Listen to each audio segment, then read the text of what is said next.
एक चंद्रयान गया, दूसरा चंद्रयान गया, अब तीसरे की बारी है। इसरो का मिशन चंद्रयान 3 लॉन्च होने को लिए तैयार है। तैयारियां तकरीबन पूरी हैं और चंद्रयान 3 लॉन्च किया जाएगा। चंद्रयान 2 2019 की इन तस्वीरों को शायद ही कोई भारतीय होगा जो भुला पाएगा। अपने रास्ते से डाइवर्ट विक्रम लैंडर की ये तस्वीर, लैंडर से संपर्क टूटने के बाद कमांड सेंटर की ये तस्वीर, और जिससे हर भारतीय का सीना पसीज गया वो थी ये तस्वीर। खैर, इन्वेस्टिगेशन में ये पता चला है कि चंद्रयान 2 चांद की सतह पर किसी सॉफ्टवेयर ग्लिच की वजह से हार्ड लैंड हुआ था। सतह से करीब 2.1 किलोमीटर ऊपर से चंद्रयान 2 में गड़बड़ी शुरू हो गई थी और वो अपनी दिशा से भटक गया था। अगर उस समय भारत चांद पर विक्रम लैंडर को सही सलामत उतार देता तो भारत चांद पर उतरने वाला चौथा देश बन जाता, लेकिन शायद कुदरत को यह मंजूर नहीं था। भारत के चंद्रयान 2 से पहले इजराइल चांद पर परास्त हो चुका था। इजराइल स्पेस एजेंसी का बर्सित लैंडर एक सॉफ्टवेयर ग्लिच की वजह से हार्ड लैंड हुआ था। इसके अलावा 25 अप्रैल 2023 को जापान की एक प्राइवेट स्पेस एजेंसी द्वारा भेजा गया होकुटो आर लैंडर भी चांद पर उतरते वक्त किसी सॉफ्टवेयर ग्लिच की वजह से सतह पर क्रैश लैंड हो गया। लेकिन भारत ने हार नहीं मानी, लेकिन उस गलती से सीखकर निर्णय किया है कि चंद्रयान 3 का जो कि लॉन्च किया जाएगा। 3 सालों से चंद्रमा 3 पर कई तरह की अटकलें लगाई जा रही थीं कि आखिर इस मिशन में क्या होगा, कितना खर्चा होगा और वो चांद पर क्या करेंगे। तो आज की वीडियो में हम इस चंद्रयान 3 के बारे में जानेंगे एकदम डिटेल में। चंद्रयान 3 भारतीय स्पेस एजेंसी इसरो का प्रोजेक्ट है। बताया जा रहा है कि चंद्रयान 3 के मिशन में 600 करोड़ से ज्यादा की लागत आएगी, जिसका प्राइमरी ऑब्जेक्टिव रहेगा कि एक लैंडर और रोवर को चांद की सतह पर सफलतापूर्वक लैंड करवाना। लेकिन यह मिशन इतना कठिन इसलिए बन जाता है क्योंकि भारत चंद्रयान 3 को साउथ पोल पर लैंड करवाना चाहता है। अब साउथ पोल पर दिक्कत यह है कि हम साउथ पोल पर किसी भी चीज से सीधे कम्युनिकेट नहीं कर सकते और ना ही वो कम्युनिकेशन रियल टाइम में होगा। ना तो हम चांद के साउथ पोल को सीधा ऑब्जर्व कर सकते हैं, इसलिए लैंडिंग इतनी कठिन बन जाती है और यहाँ पर गलती की कोई गुंजाइश ही नहीं रहती है। इसके अलावा अब तक साउथ पोल के इलाके को इतना ज्यादा एक्सप्लोर भी नहीं किया गया है, इसलिए हमें वहां के बारे में इतना नहीं पता है। इसलिए भी साउथ पोल पर लैंड करना थोड़ा मुश्किल काम है। इसरो का चंद्रयान 2 भी साउथ पोल पर क्रैश लैंड हुआ था और अब चंद्रयान 3 को भी साउथ पोल ही उतरने का प्लान है। आपकी जानकारी के लिए बता दें कि चंद्रमा के दक्षिणी ध्रुव के कई बड़े हिस्सों पर मौजूद क्रेटर अरबों वर्षों से सूर्य की रोशनी से अछूते हैं। कह लीजिए कि वहां एक किस्म का परमानेंट शैडो, स्थायी छाया है। इस वजह से वहां का तापमान काफी कम है और वहां बर्फ मिलने की संभावना है। कई देशों के ऑर्बिटर्स ने चंद्रमा के दक्षिणी ध्रुव की छानबीन की है। इनमें अमेरिका के लूनर प्रोस्पेक्टर 1998, LRO 2009, लैक्रोस 2009, चीन का चैंगी 4 2018 और भारत का चंद्रयान 1 2008 प्रमुख हैं। अब आपका ये सवाल हो सकता है कि अगर साउथ पोल पर इतना कठिन है तो हम बार बार साउथ पोल पर ही क्यों जा रहे हैं। तो इसका उत्तर ये है कि चंद्रयान 1 ने चांद के साउथ पोल पर ही पानी की खोज की थी और आगे चलकर नासा के लूनर रिकॉनेसेंस ऑर्बिटर ने यह कंफर्म भी किया था कि चांद के साउथ पोल पर पानी मौजूद है। चांद के इस इलाके में कुछ ऐसे क्रिएटर मौजूद हैं जो कि सूर्य की रोशनी से दूर अंधेरे में रहते हैं। हमें वहां पर पानी मिल सकता है। इसके अलावा सूर्य की रेडिएशन से दूर होने की वजह से उन क्रिएटर्स में अगर हमें जीवन के संकेत मिले वो एक बहुत बड़ी खोज होगी। इसके अलावा हमारा चंद्रयान 2 साउथ पोल पर ही क्रैश हो गया था और मेरे ख्याल में चांद के साउथ पोल पर दोबारा उतरने के लिए इतनी मोटिवेशन काफी है। खैर, हमारे इरादे वही हैं और हमारा मकसद वही है, लेकिन चंद्रयान 3 ये पूरी तरह बदल चुका है। ये चांद की सतह और ऑर्बिट से डाटा कलेक्ट कर पाएगा।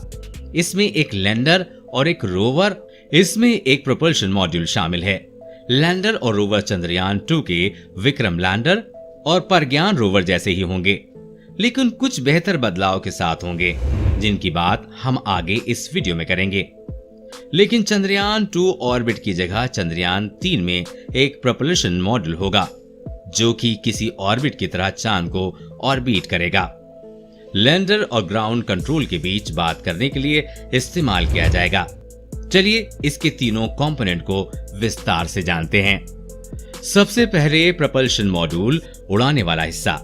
ये बॉक्स जैसा दिखेगा, जिसे एक साइड पर पावर के लिए सोलर पैनल लगाए गए हैं। इसके टॉप पर बड़ा गोल स्ट्रक्चर है, जिसे आप इंटर मॉड्यूल एडाप्टर कोन भी कह सकते हैं, जो कि लैंडर को माउंट करने के लिए है। इसके अलावा इसकी दिशा और गति को कंट्रोल करने के लिए मैथरेटस भी लगाए गए हैं। वैसे प्रोपल्शन मॉड्यूल का काम होगा लैंडर को कैरी कर चांद के स्पेसिफिक एरिया तक ले जाना और लैंडर को चांद पर लैंड करने के लिए रेडी करना और लैंडर और ग्राउंड कंट्रोल के बीच मदद करना, और ये सिर्फ सैटेलाइट कम्युनिकेशन के तौर पर काम में लिया जाएगा। दूसरे नंबर पर है एक लैंडर मॉड्यूल, उतारने वाला हिस्सा। ये भी बॉक्स जैसा दिखेगा और सरफेस पर रेस्ट करने के लिए इसमें 4 पैर होंगे और लैंडिंग के समय उतरने के लिए इसमें भी लैंडिंग थ्रस्टर लगे होंगे और इसका वजन 7552 किलोग्राम है, जिसमें 26 किलोग्राम का रोवर भी है। इसके साइड में लगे होंगे सोलर पैनल, जो कि इसकी पावर की जरूरत को पूरा करेंगे।